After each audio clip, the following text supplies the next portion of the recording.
بسم اللہ الرحمن الرحیم۔ حضرت عمر رضی اللہ عنہ کی بہادری سے کون ناواقف ہوگا؟ ساری دنیا ان کی شجاعت و دلیری کا اعتراف کرتی ہے۔ شروع اسلام میں مسلمان کعبے کے پاس نماز نہیں پڑھ سکتے تھے، لیکن حضرت عمر رضی اللہ تعالیٰ عنہ کے اسلام لاتے ہی مسلمان خانہ کعبہ میں کھلم کھلا نماز پڑھنے لگے۔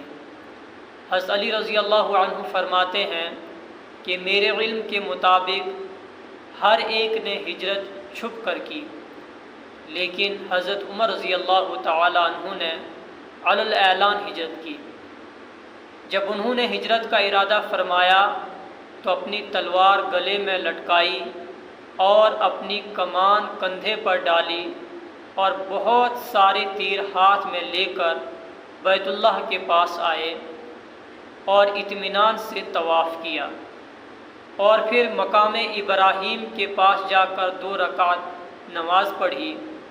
پھر مشرکین کی ایک ایک ٹولی میں گئے اور فرمایا کہ جو یہ چاہتا ہو کہ اس کی ماں اس کے مرنے پر روئے اور اس کی اولاد یتیم ہو جائے اور اس کی بیوی بیوہ ہو جائے، وہ مکہ سے باہر آ کر میرا مقابلہ کرے۔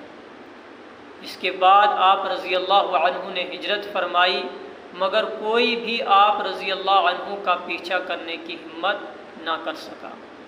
حضرت عبداللہ ابن مسعود رضی اللہ عنہ فرماتے ہیں کہ عمر رضی اللہ تعالیٰ عنہ کا اسلام لانا مسلمانوں کی فتح تھی، اور ان کی ہجرت مسلمانوں کی مدد تھی، اور ان کی خلافت رحمت تھی۔